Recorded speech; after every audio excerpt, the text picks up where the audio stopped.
Hi, everybody. We're live. It's Friday. Welcome, welcome, welcome.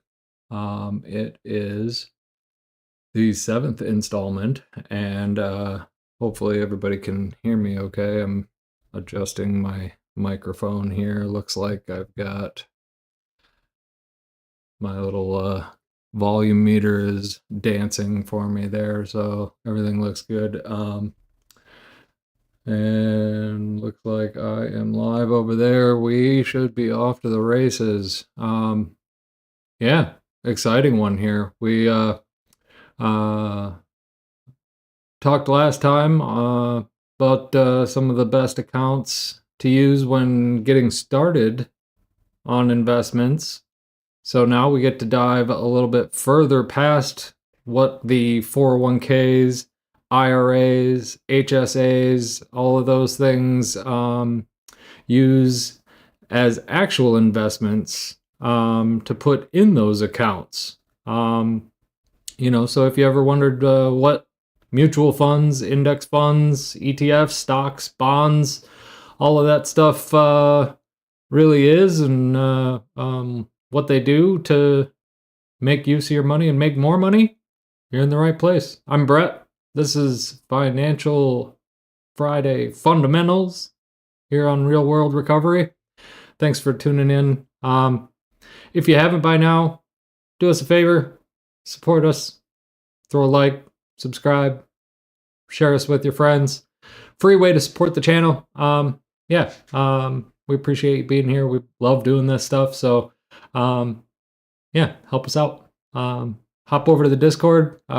You get early access to videos. We share some helpful advice and stuff in there. I just threw a little pro tip in there today.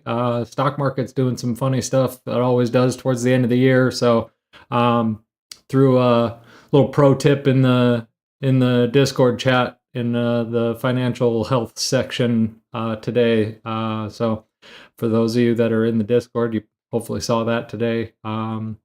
But yeah, we'll jump right in. The episode today, we're going to try to simplify some of those options so you can, confidently approach choosing some investments that align with your financial goals and your recovery journey. So grab a coffee, get a notebook, or, settle in and listen. By the end of the episode today, I'm hoping you'll feel a little more empowered to make some decisions about where to put your hard-earned money and start getting it to do some work for you. Here's what we're going to cover today. First, we're going to break down what mutual funds and index funds, how they're similar, how they're different. Talk about what ETFs are, including the difference between what an active and a passive ETF is.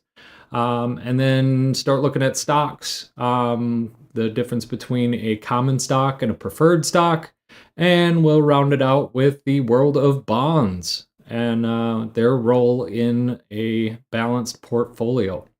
We'll dive right in. Mutual funds versus index funds. So a couple of things here. So the idea of a fund in general, it basically just means it's a collection of different investments, different companies and things like that are invested in. So get a little more coffee in me here. So these are two of the most common investment options. Both of them pool money from a bunch of different investors and invest it in a lot of different companies or places. So they are very similar in that regard, but they're quite different in costs and how they're managed. So mutual fund takes this pool of money from multiple investors to buy a diverse range of assets like stocks and bonds, and they are actively managed by a team of professionals or a company or a hedge fund or whatever, or bank. But the key is there's a team of people who are actively managing which places that money is invested in with the intent of trying to beat the market to get better returns on that money than the overall market as a whole. So some advantages in theory to this is a wide diversification. So for if I'm putting in $100, it's getting spread out just by the nature of that fund. It's getting spread out across multiple different investments automatically. So I don't have to figure out where I want all of that to get spread across. So I'm not putting all of my eggs in one basket, even though I'm just buying one fund.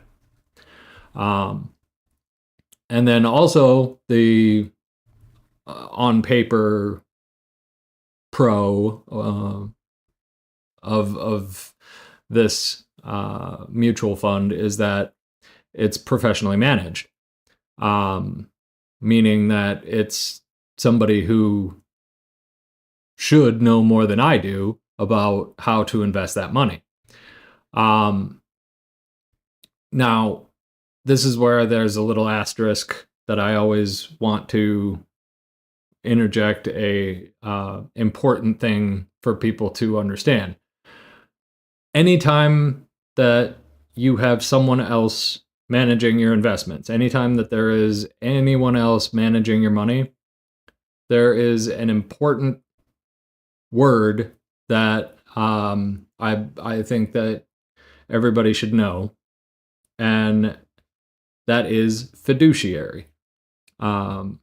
A fiduciary is somebody, it's a legal term, and it is somebody who has a legal obligation to act in your best interest regardless of the financial impact to them.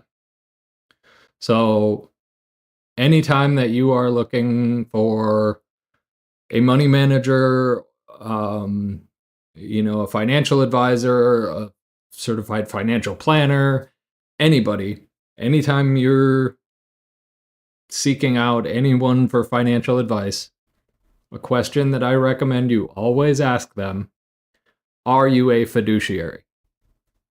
They will have to tell you yes or no. And if they say no, they are likely going to immediately follow it with a but this or that or whatever, and try to justify why that's not a problem or whatever. The rest of it's noise. As soon as I hear them say no, they're trying to justify why they can rip me off or why they can act in their own best interest on my dime. Do your own research, obviously, but if they're telling me that their profit is more important than my financial well-being, all of a sudden, everything after them telling me they're not a fiduciary is Charlie Brown's teacher noise. Want, want, want, want, want. I just don't. I don't have time for it. I would rather figure it out for myself. But I'm not a certified financial planner. I'm not a financial professional, and I'm not a fiduciary. So I don't do this for a living. I'm just telling you what I know. So do your own research on that. But that's an important word to know if you're seeking out professional financial advice, is fiduciary. So that's my caveat on this part. The cons to a mutual fund: there's high fees because they've got people that are paid well actively managing your money. Usually those fees end up being at least 1% or more of your money that they're managing. So for every $1,000 that you have managed, they're taking 10%, or they're taking $10 right off the top.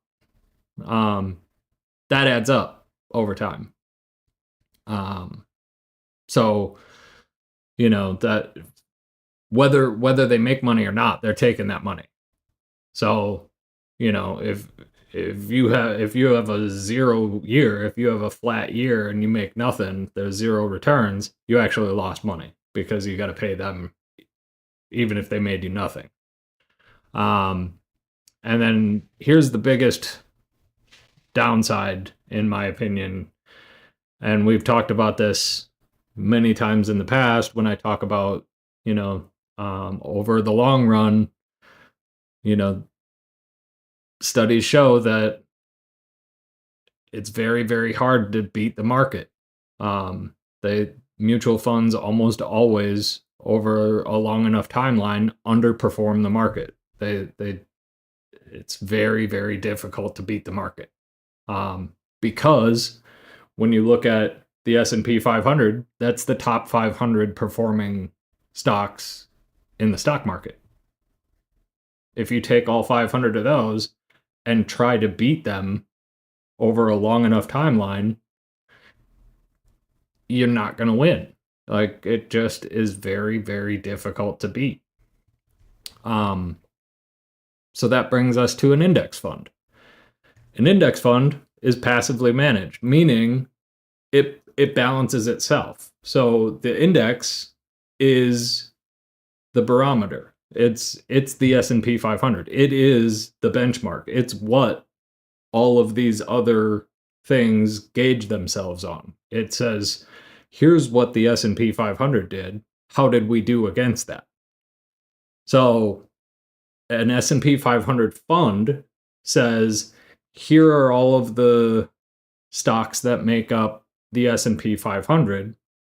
When I buy one share of the S&P 500 fund, I get a little bit of each of those. So the upside of investing in that fund is that because it's passively managed, it just keeps up with that fund. There's nobody actively doing anything. It just keeps up with what's in that index. There's almost no fees usually. There's very, very low, if any, usually 0.00 something, sometimes as low as 0. Fidelity, I know, has some just flat 0%, no fee funds that track those indexes. And they just auto balance themselves. They're very simple. You know that you're getting the same things that are in those indexes. Because of that, there's basically no chance that you're going to outperform the market. So there's also that side of things. So if you want the potential of having that outperforming chance, you're not going to get that with one of those index funds. So if you're looking at it as a short-term investment where you're trying to over 6 months, have some sort of, well, between now and 6 months from now, here's what I see happening. If you're doing some sort of research and you see some sort of market trend happening, putting it in an index fund isn't going to outperform that index. That, should be obvious, but it needs to be stated that you're not going to beat the market when you're investing in that index. You're not going to beat that index. So for comparison's sake, just apples to apples, if you've got $10,000 in an index fund and a mutual fund has a 1% fee. Index fund has a fraction of that, 0.02 or 0.03 or whatever it is. Over the course of 30 years, if we're talking about your 401k, if we just assume, a modest 7 or 8%, you're talking tens of thousands of dollars in fees that you're paying to the mutual fund as a difference. And so, I mean, it really adds up. So for long-term goals like retirement, that's why primarily the index funds are the preferred choice when you're looking at a very long-term strategy. They're cost effective, they're reliable, low maintenance, and turnkey diversification. So very, very approachable, easy, and I'm not the only one saying it. You can look up any kind of advice, from some of the best. You look up advice from Warren Buffett, he will tell you same exact thing. Put your money in an S&P 500 index fund. He's quoted dozens and dozens of times saying that that's what advice that he would give any new investor. There's a lot of tools out there as far as how to do some research on these. I'm going to show you the one that I really like. So with Fidelity here, you can go into research and we can go look at mutual funds. And you can choose specific asset classes. So if you have specific types that you want to look at, but I'm just going to leave it wide open like this. And I'm only going to pull up just the Fidelity ones, just so that I've got a shorter list. But you can look up all sorts of different filters and things. But just the Fidelity one, we still have 315. And you can pull up all of these here, and you can see you've got the return from 1 year, 3 year, 5 year, 10 year, and the overall life. And then it shows your expense ratio. So the one I'm going to find here is, and I actually know the symbol, it is FXAIX. That is the S&P 500 Fidelity Fund. So this is just Fidelity's fund that tracks the S&P 500. Its expense ratio is 0.015%. So less than a 50th of a percent. So very, very, very inexpensive. And it will track the performance of the S&P 500 index as it goes along. So if we look at from, say, April of 2015, this is the hypothetical growth of $10,000. So from April 2015 until today, we're, without putting any more in, it would have tripled. So that's basically, 10 years, it would have tripled. Which that's a great return on investment for just sticking some money into a fund and letting it sit. It shows you the breakdown of what is included in the fund. 7% of it is Apple, 6.5% Nvidia, a little over 6% Microsoft, Amazon, Meta, Google, Tesla, Berkshire Hathaway, different shares of Google, Broadcom, and then total of 507 holdings. So, and then you can get far more detailed into the information about it, but you can get all sorts of information just readily available that way right through Fidelity. And that's without even having an account, and when you've got an account, you can pull that stuff up as well.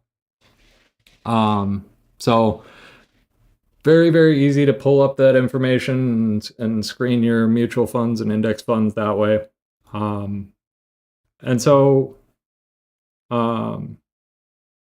super, super approachable, very easy to get started and build a, like I say, turnkey diversified portfolio, which is why when people ask me when they're first getting started on investing, I'll tell people that their portfolio should basically have two things in it: S&P 500 fund and a bond fund, and they're set. And then all it is just determining how much risk they're comfortable with, and all that determines then is what percentage to put into the S&P 500 and what percentage to put into bonds.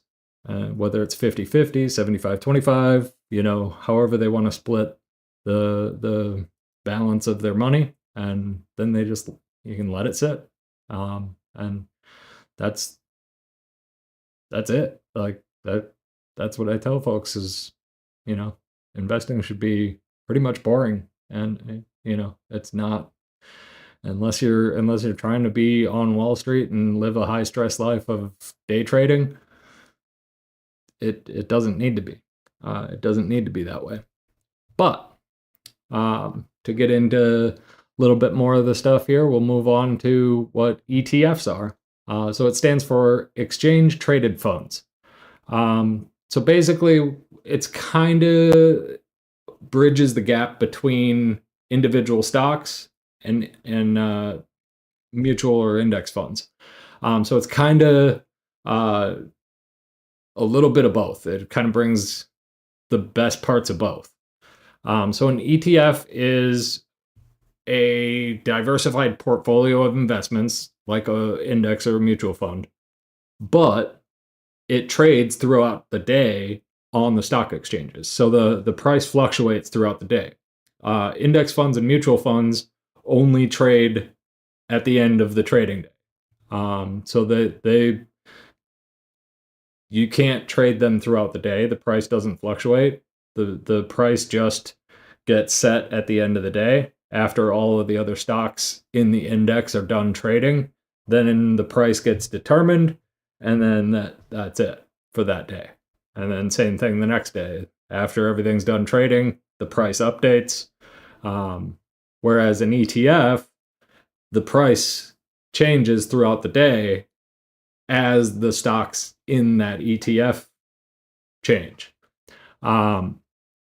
So an ETF is a lot more cost sensitive to the stocks that are in it, because you can trade the ETF throughout the day as well. A passive ETF, so they track the specific indexes. So like a passive ETF would be a ETF for the S&P 500, for example. So you can trade an ETF that goes up and down with the S&P 500 throughout the day.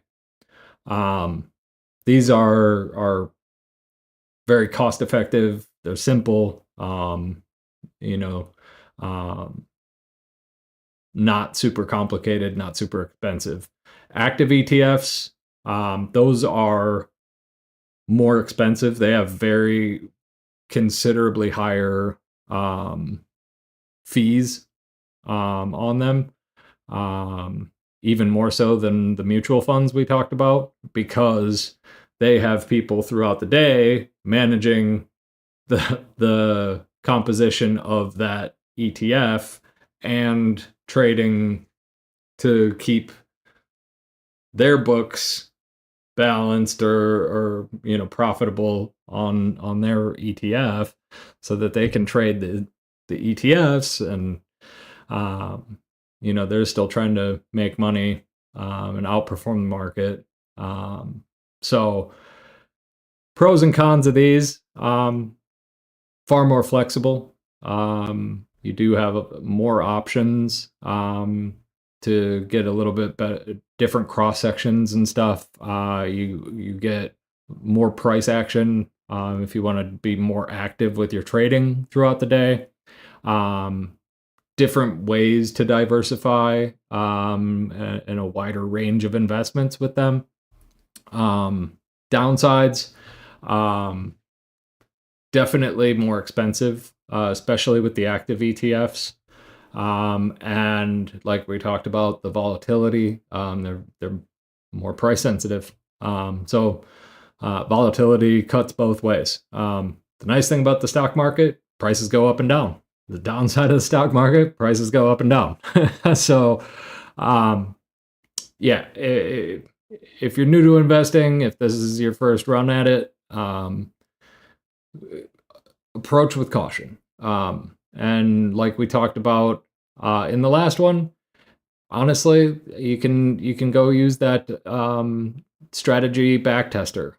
You can do this stuff for free. You can go play around with an investment strategy back in time and see how you would have done, and play with pretend money first before you go and use your real money and make mistakes that are actually expensive. You could go see how you would have done, say, over the last 6 months or the last year or the last 5 years, and see how your strategy would have done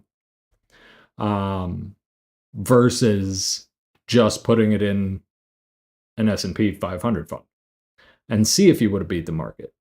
And it'll be eye-opening, obviously, knowing what we know about events that have happened, it's easy to fool ourselves into thinking that, oh, I wouldn't have invested in this company that went bankrupt. Well, so, be mindful of that, take it with a grain of salt. But so something to try, something to think about.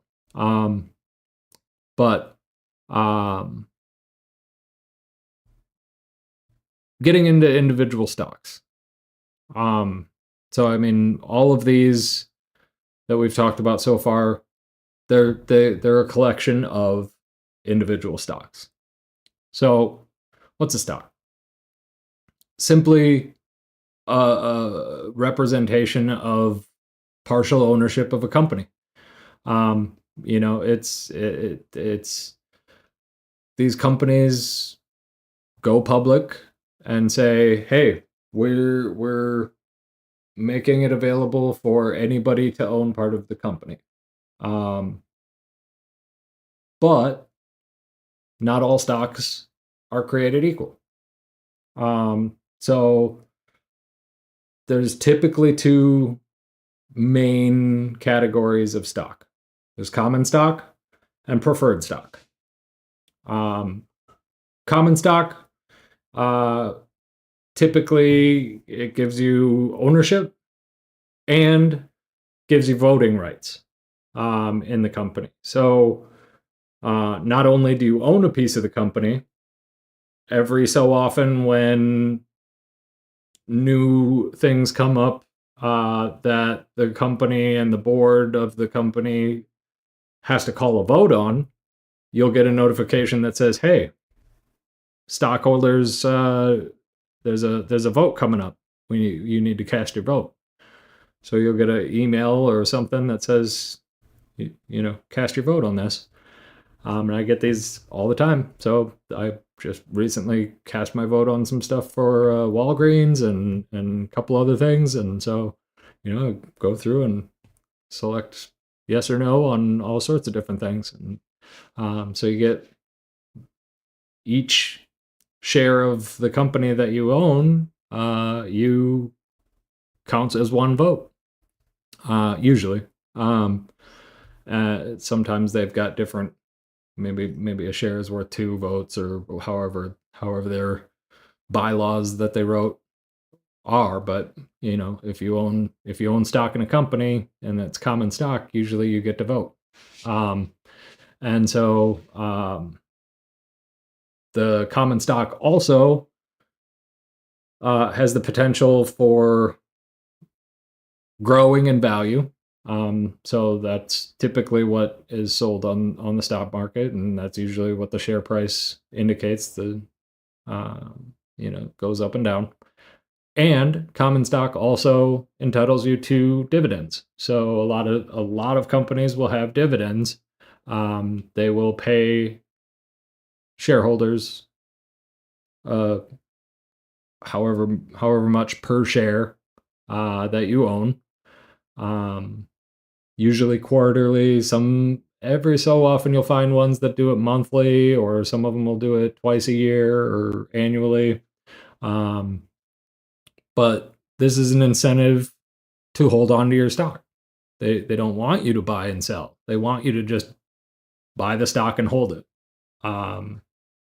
because that means that the price doesn't fluctuate as much, and that company stays solid, and they retain their operating capital so that they can reinvest in the company, as opposed to having to deal with the swings of the market. So then they reward the shareholders with a percentage of the profits. So there is higher risk in common stock, but there is higher reward. Preferred stock is somewhere in between the stock and bond world. Preferred stocks typically pay a fixed dividend, and they have a priority over the common stock if for some reason the company would go bankrupt. So they provide like a fixed income to the shareholders, but have a limited growth potential. So like a lot of times what will happen is if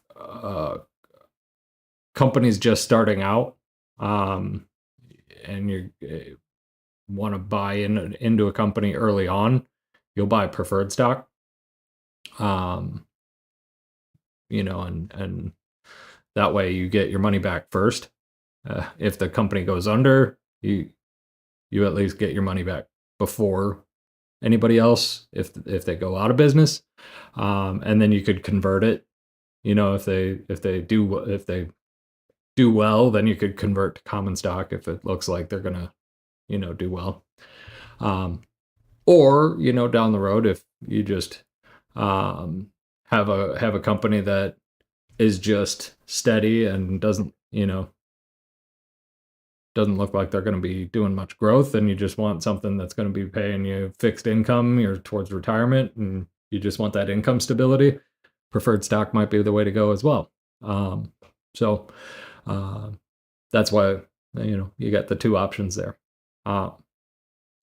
Last but not least, we have bonds. Not the secret agent. They are more of a fixed income, very safe, almost cash-like investment. So basically, this is the least risk of all of the investment vehicles that we're talking about today. Very predictable, very, very safe. But what they basically do, you're effectively lending your money to a government or a business or some other entity in exchange for regular interest payments. So three main types: treasury bonds, corporate bonds, and municipal bonds. Basically, treasury bonds backed by the government, federal government typically, or state government less often. And uh, corporate bond, higher returns, but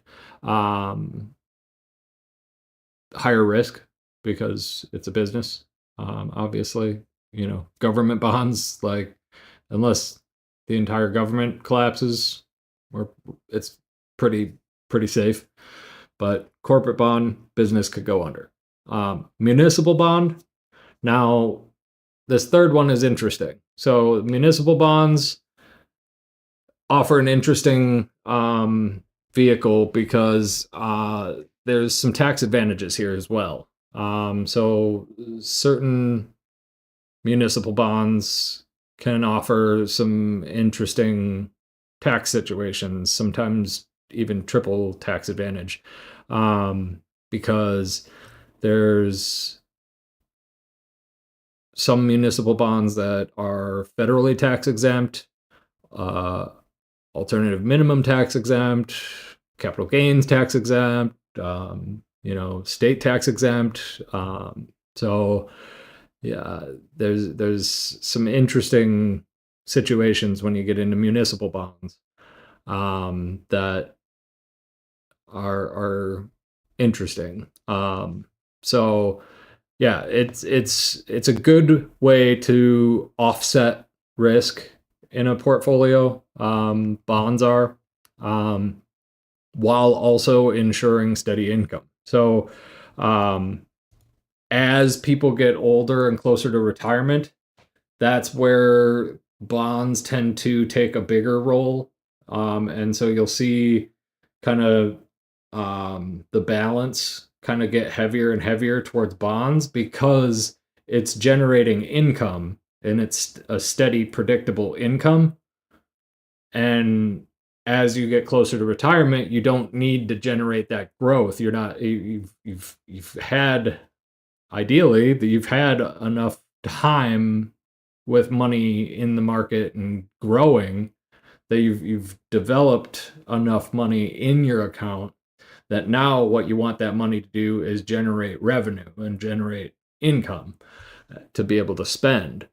So that's where the shift happens from investment in stocks and equities, they call it, to bonds and more cash-like income, cash-like bond, and that kind of stuff. So that's kind of the shift. But even before retirement, it's a good way to rebalance a portfolio when things get to a point where, say, you're at a point in your portfolio where you're not comfortable being in such a quote unquote risk on situation. So let's say you've got a lot of money, or a large percentage of your money invested in stocks and equities, and you want to rebalance and you want to get some of your profit that you've made into safer things. You would rebalance and move some of that back into bonds, because that tends to be the safer play. There are also safer stocks and things, and there's a whole lot of rabbit holes to go down with all of this stuff. So I don't want to get too deep into too much of this today, but these are the basics of these types of things, between the index and mutual funds, common and preferred stocks, and then the three different types: the treasury and corporate and municipal bonds. Couple other tools I want to show you here. Just a couple of other websites that I like and have used. So if you're interested in bonds, there's the msrb.org. That is the site where they've got the municipal bond information. I will make sure that I've got these links available in the notes for the show this week. And then we've got the Fidelity website that I showed you. This is also where you can set up a free account. You can set up a normal brokerage account. You can set up your Roth and traditional IRAs, where you can also do rollovers if you've got an old 401k that you want to roll over. And then another handy one, Investopedia. If you've got questions about any terms, this has literally a full list of all of the terms. So, we talked about the other day, the CAGR, the compound annual growth rate. We've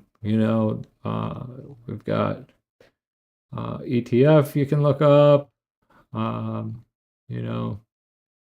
Index fund is in here. I mean, all of like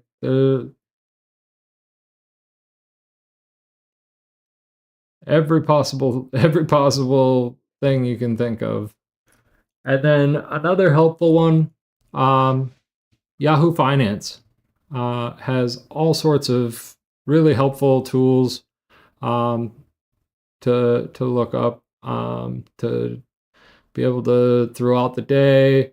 So like just today, we can look at most active stocks today. So just to see what's going on in the stock market today. We can see most active. We can see most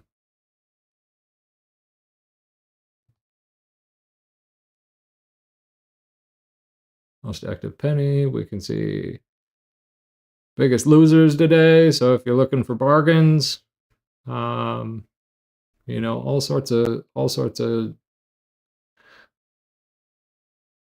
just quick, handy things on there. You can also build watch lists, which is super helpful on Yahoo Finance. So if there's certain stocks that you just want to watch and keep an eye on, if you've got thoughts and you're like, hey, I just want to keep an eye on this. I've got a hunch. I do that all the time. I've got watch lists that I like to just kind of keep an eye on, and I don't necessarily put my money in it, but I just like to kind of keep an eye on it and see, hey, I wonder how this will do, and keep track, see how it might have done, and wonder how it might have been, how it might have happened.